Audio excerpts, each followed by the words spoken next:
Hi, I'm Shereen Brown, spouse of the Chief of Staff of the Air Force, General C.Q. Brown, Jr. I would like to thank the Military Interstate Children's Compact Commission for this opportunity to speak with you.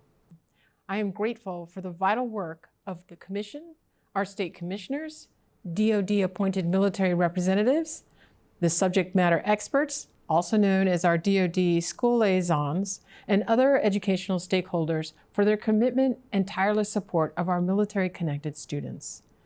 As General Brown and I travel from base to base, we hear from families, leadership, and our community partners about the crucial role of education in the lives of our families. Our military-connected children deserve the best education opportunities possible because, as you know, they are serving this nation too. We must always have their best interest in mind while supporting them and their families. To do this, we must create and foster partnerships. Our school liaisons are leading the way in partnering with all of you, and you are all helping to pave the way for the future of our most valuable resource. And for that, General Brown and I are grateful. As you know, education challenges, along with other quality of life challenges, also absolutely impact our families. This is why my focus as a CSAF spouse has been on the top 5 quality of life issues our military families face, specifically childcare, education, healthcare, housing, and spouse employment. This focus led me to create an initiative known as the 5 and Thrive. With the help from a team of volunteer spouses known as the Thrive Team, we've created this grassroots effort and selected the 5 focus areas based on personal experience, feedback from military families, and as well as surveys conducted by various organizations. Quality of life issues are directly tied to military family readiness, resilience, and retention of the force, which in turn impacts the nation's security.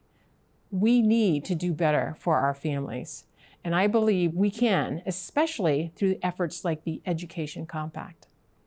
Education is critical to the success of our families, as well as our future forces. We believe every military child deserves a quality education and a smooth transition during relocations, including our special education students. I am also pleased that all 50 states and the District of Columbia signed on to the compact in 2014, and it is imperative that the states continually work to uphold their commitment. There is no doubt that it takes partnerships through the appointment of military representatives to the executive committee and state councils and the commitment of the service school liaisons. The department has partnered with and supported the commission to ensure this is a joint effort.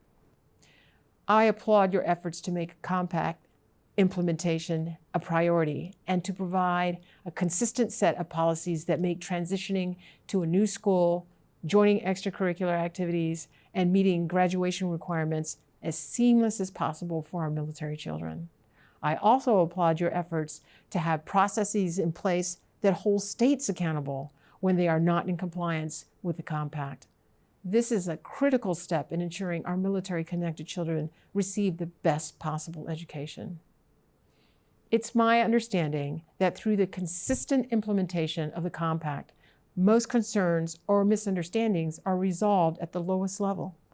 And when these established processes and partnerships work, it ensures military students are afforded the same opportunities for educational success as other children. This is so important for our military-connected students. In fact, I am familiar with one situation where an Air Force family transitioned from New York to Colorado. Their military student took high school level courses while in the 8th grade, and those classes were noted as such on the student's transcript. When the school liaison and family communicated with the school district and requested assistance from the compact commissioner, who provided the district with additional information related to the compact, specifically the requirement to recognize high school level courses taken.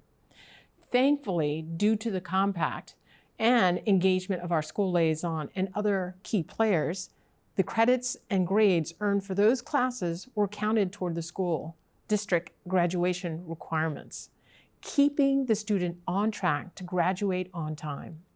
It was those established processes and partnerships that made a difference for this one student. Not only is education important to our military families, but so are extracurricular activities. These activities can be directly tied to our military students' identity.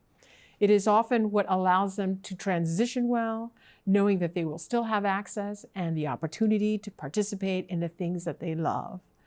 I know of another situation where the compact made a difference. An Air Force family PCS'd after the local school district's deadline for cheerleading tryouts had passed. The school liaison contacted the school and informed the district administration of Compact Article 6 related to extracurricular participation, and was told there was nothing the school could do because the student would not be enrolled during the summer when the squad learned the required routine. The school liaison informed the school of the compact rules, and the school board met and changed the district's bylaws to align with the compact language. The student was subsequently able to try out for the cheerleading squad and successfully made the team.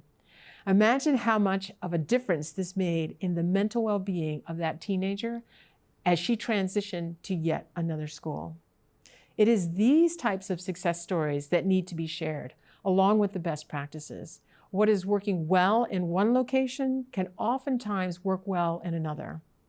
One particular best practice I would like to highlight comes from a fellow military spouse, Michelle Norman, and her team at Partners in Promise. Michelle was able to implement this change in Virginia, and I have heard it is making a difference tremendously and in the effectiveness of that council. I am not surprised by this, as it is often the military spouse who navigates our children's educational needs with each transition. We owe our thanks to Partners in Promise for this valuable toolkit. I would also like to highlight just a few of the best practices and keys to success that come from a variety of sources. Here are some key tips that lend themselves to success. First, hold frequent state council meetings. Once a year might make reporting requirements, but it's not sufficient to accomplish goals. Establish bi-monthly in-person or virtual meetings for those who cannot attend in person, just to encourage participation. Then, embed a school liaison in the state MIC3 council, or appoint a school liaison as an advisor to the council, and make sure the school liaison can speak at all those council meetings. Follow that up with organize the state council to oversee particular efforts.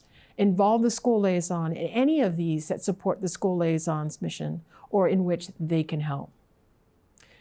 Designate a military family engagement advisor at the State Department of Education. Ensure that staff members work closely with the school liaison. Then hold regular training sessions for district personnel, particularly if you have designated individuals who work with the military families. Involve school liaisons whenever possible. Training can be held in different school districts at a central or regional location, or even online. Look for every opportunity to educate stakeholders. Use the school board meetings, family nights, key spouse meetings, Purple Star school trainings, and the like. Hold a military family forum so that military families can share concerns to your state MIC3 council. Make sure that the school liaison participates and can engage with the families. And the last one I will share is to develop goals that are designed to meet any needs that the school liaison and other key stakeholders can accomplish.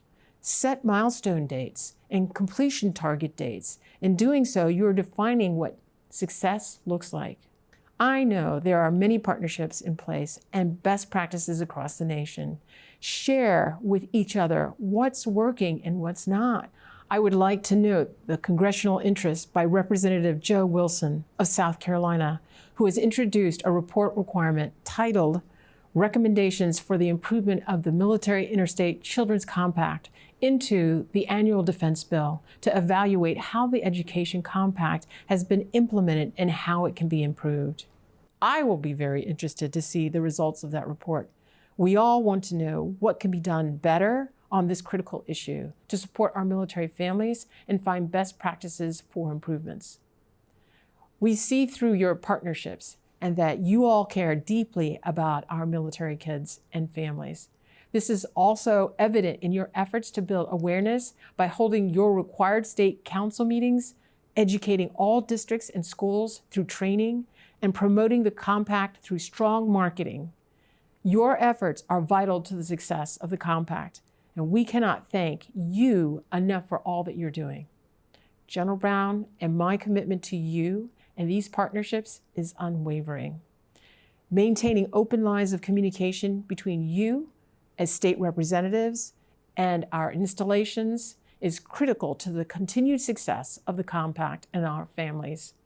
Our appointed military representatives and installation school liaisons remain committed as well. As I often like to say, we are stronger together. One last thing I would like to add is, I know for many commissioners, the compact is an added duty, and General Brown and I truly appreciate your dedication.